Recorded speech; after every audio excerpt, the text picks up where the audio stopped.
Merci. Monsieur le député, chers collègues, le député, le premier c'est qui? Kofi Marius, vous avez bien fait de venir à cette convocation tout de même. Vous avez évoqué la question de l'information, estimant qu'ainsi libellée, l'information était, et je vous cite, vague. Pour autant, monsieur le député, je pense que vous avez bien fait de venir, puisque l'information sera précisée tout à l'heure par nous-mêmes. En ce qui concerne la saisine, je dirais, ou le député Konaté Vassiriki, qui a demandé si le président m'avait saisi. La question est bien curieuse puisque c'est la première fois qu'on me demande à voir le courrier du président. Mais là aussi, je vous donnerai des précisions tout à l'heure. Ce que je demande, c'est de permettre de rentrer dans le point, de commencer la réunion pour que je vous donne les précisions que vous demandez. Donc, s'il n'y a pas d'autres observations, l'ordre du jour est adopté.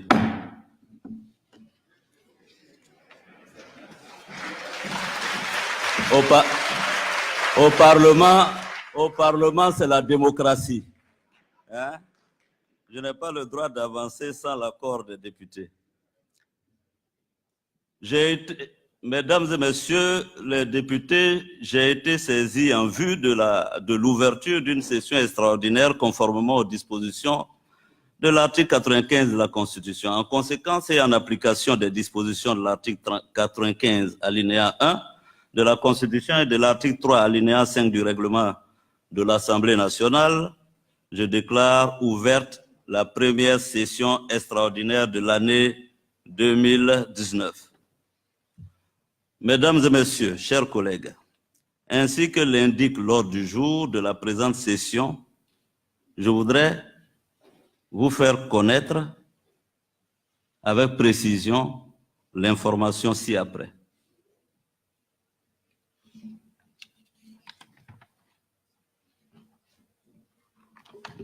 Mesdames et messieurs les députés, l'information ci-après va être donnée. Chers collègues, l'heure a sonné.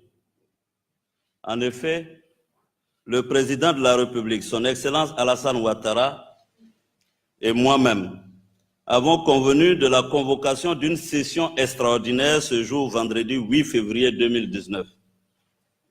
Mes chers collègues, quand il est l'heure, il n'est point besoin de longs discours. Dans la vie des hommes, voyez-vous, il y a des moments aussi décisifs où il ne tient qu'à soi-même de prendre ses responsabilités. C'est ce que je m'en vais faire tout à l'heure. Mais avant, permettez-moi d'exprimer le bonheur et la joie que j'ai eus à conduire aux destinées du deuxième pouvoir de l'État, le pouvoir législatif. Mes deux mandatures ont été parsemées de moments de joie, mais aussi d'embûches et de douleurs vives. C'est pourquoi, à vous, chers collègues, qui m'avez fait confiance en m'élisant le 9 janvier 2016, je tiens à dire toute ma reconnaissance et ma gratitude. Tout au long de notre marche commune, j'ai voulu faire de notre Assemblée nationale une famille, certes colorée, mais une famille, une vraie famille. Aussi, en ces heures qui comptent, je veux m'adresser directement à vous, vous qui m'avez porté un soutien sans faille, en vous demandant de trouver ici l'expression de mes sincères remerciements. J'ai une pensée pleine de gratitude envers les membres du bureau de l'Assemblée nationale et tous mes collaborateurs qui m'ont accompagné tout au long de cette exaltante mission. À ceux qui, dans l'anonymat et pourtant avec efficacité, font vivre notre institution. Je veux parler des chauffeurs, des gardes, des huissiers, des techniciens de surface, des secrétaires, etc. J'exprime ma particulière sympathie. Chers collègues, alors, venons-en à l'ordre du jour de notre session extraordinaire. En ce mois de janvier 2019, j'ai eu le privilège de plusieurs audiences avec le président de la République, notamment les 5 janvier et 24 janvier. Il a été question de mon engagement politique et de mon positionnement idéologique vis-à-vis du Rassemblement des Oufouettistes pour la démocratie et la paix, RHDP. Cette question, aussi importante soit-elle, a nécessité de ma part réflexion et décision.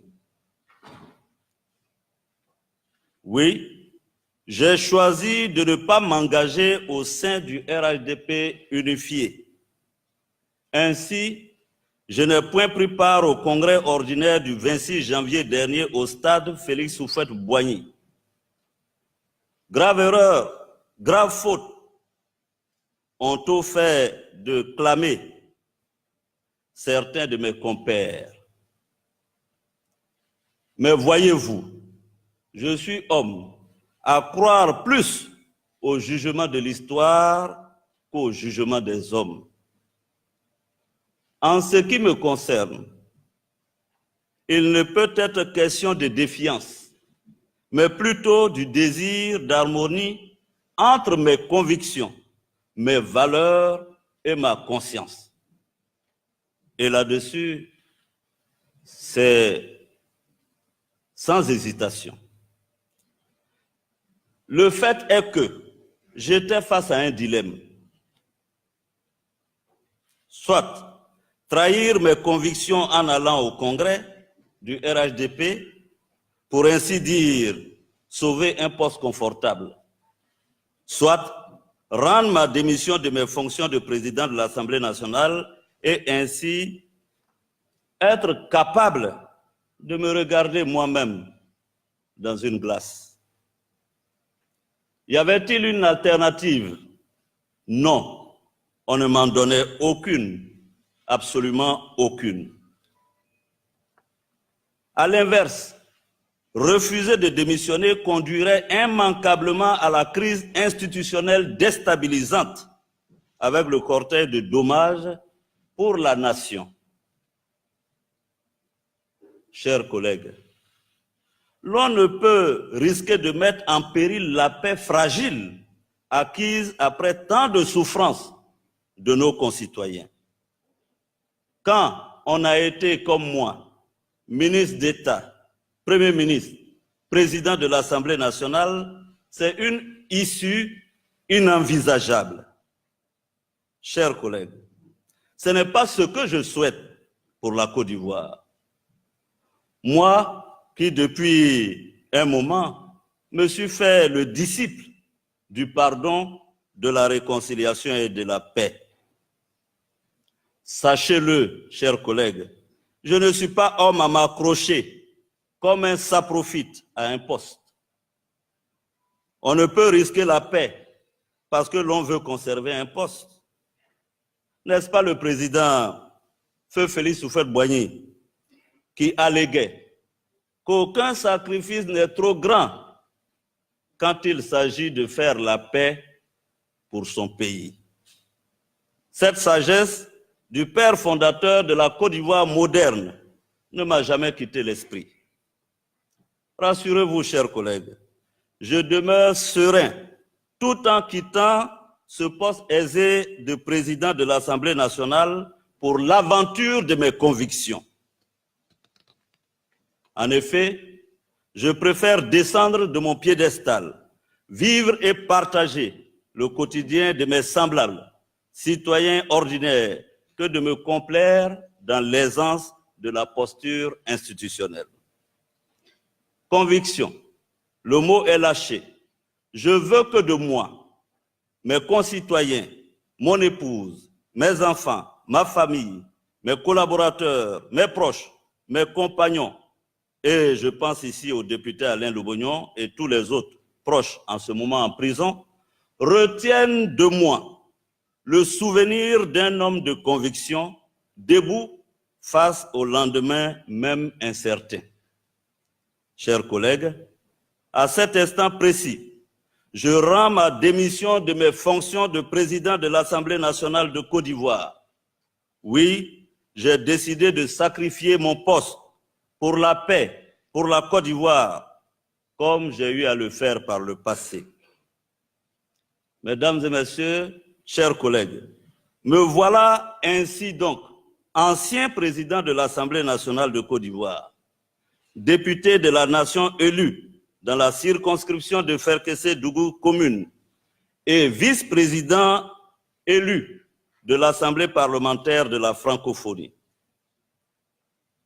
Chers collègues, je demeurerai avec vous pour continuer à travailler à l'édification d'une Côte d'Ivoire riche et prospère qui repose avant tout sur un état de droit et des bases démocratiques solides. Je demeurerai avec vous pour continuer le combat du pardon, de la réconciliation et de la paix. Ce combat, à mes yeux, vaut plus que le poste de président de l'Assemblée nationale. Chers collègues, après toutes les épreuves que j'ai traversées et dont vous êtes témoins, j'ai acquis la forte conviction que le destin de chacun d'entre nous appartient à Dieu. Dieu pourvoira. Merci à chacun et à chacune. À bientôt.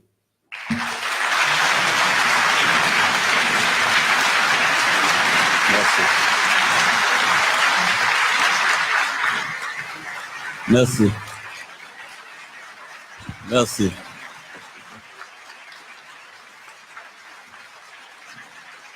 Merci. Merci.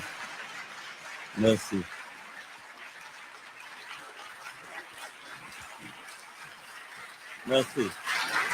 Merci. Merci, chers collègues.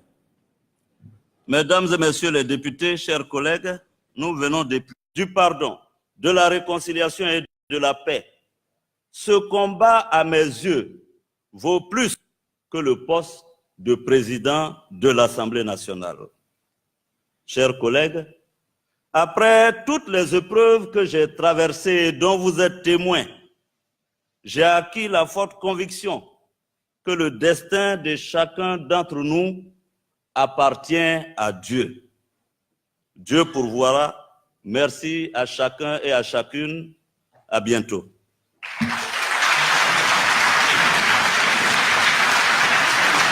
Merci.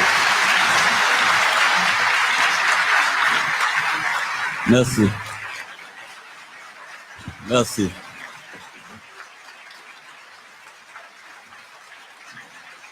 Merci. Merci.